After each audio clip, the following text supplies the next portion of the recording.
राधे कृष्णा दोस्तों, आप सभी को कामदा एकादशी की हार्दिक शुभकामनाएं। विष्णु भगवान की कृपा आप सभी दोस्तों पर और आपके परिवार पर हमेशा बनी रहे।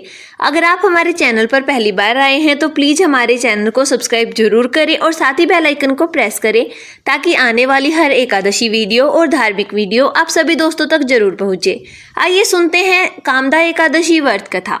धर्मराज युधिष्ठिर कहने लगे कि हे भगवान, मैंने आपको कोटि कोटि नमस्कार करता हूँ। अब आप कृपया करके चैत्र शुक्ल एकादशी का महात्म्य कहिए।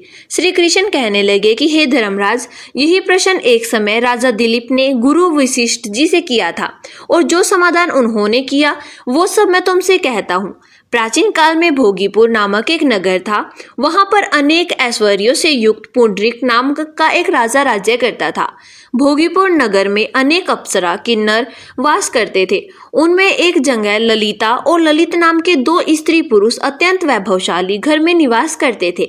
उन दोनों में अत्यंत प्रेम था, यहाँ तक कि अलग अलग हो जाने पर दोनों व्याकुल हो जाते थे। एक समय पुंडरीक की सभा में अन्य गंधर्वों सहित ललित भी गान कर रहा था। गाते गाते उसको अपनी प्रिय ललिता का ध्यान आ गया और उसका स्वर भंग हो जाने के कारण गाने का स्वरूप बिगड़ गया। ललित के मन के भाव जानकर कारकोट नामक नाग ने पद भंग हो जाने का कारण राजा से कह दिया। तब पुंडरीक ने क्रोध पूर्वक कहा कि तुम मेरे सामने गाता हुआ अपनी स्त्री का स्मरण कर रहा है, अतः तू कच्चा मांस और मनुष्यों को खाने वाला राक्षस बनकर अपने किए गए कर्म का फल भोग। पुंडरीक के शराप से ललित उसी क्षण महाकाय विशाल राक्षस हो गया। उसका मुख अत्यंत भयंकर, नेत्र सूर्य चंद्रमा की तरह प्रदीप्त तथा मुख से अग्नि निकलने लगी। उसकी नाक पर्वत की कंदरा के समान विशाल हो गई और गर्दन पर्वत के समान लगने लगी। सिर के बाल पर्वतों पर खड़े वृक्षों के समान लगने लगे और भुजाएं अत्यंत लंबी हो गई। कुल मिलाकर उसका शरीर 8 योजन के विस्तार में हो गया। इस प्रकार राक्षस होकर वह अनेक प्रकार के दुख भोगने लगा।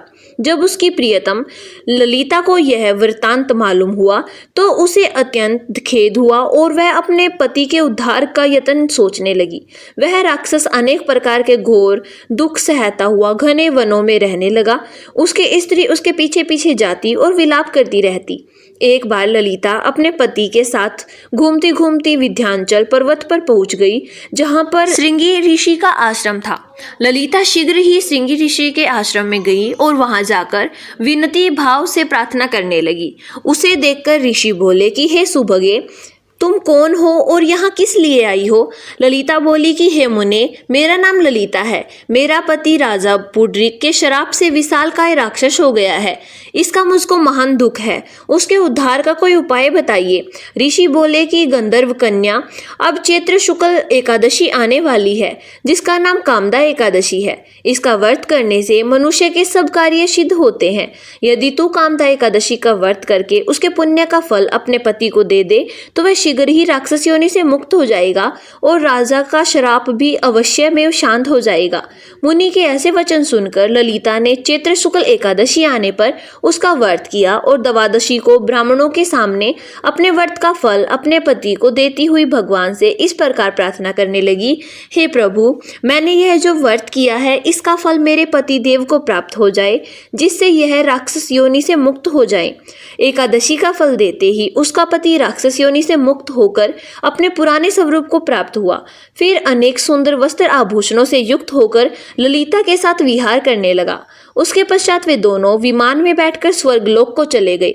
वशिष्ठ मुनि कहने लगे कि हे राजन, इस व्रत को विधि पूर्वक करने से समस्त पाप नाश हो जाते हैं तथा राक्षस आदि की योनि भी छूट जाती है। संसार में इसके बराबर और कोई भी दूसरा अन्य व्रत नहीं है।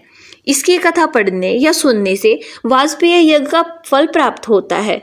तो भक्तों, प्रेम से बोलिए विष्णु भगवान की जय। एकादशी माता की जय।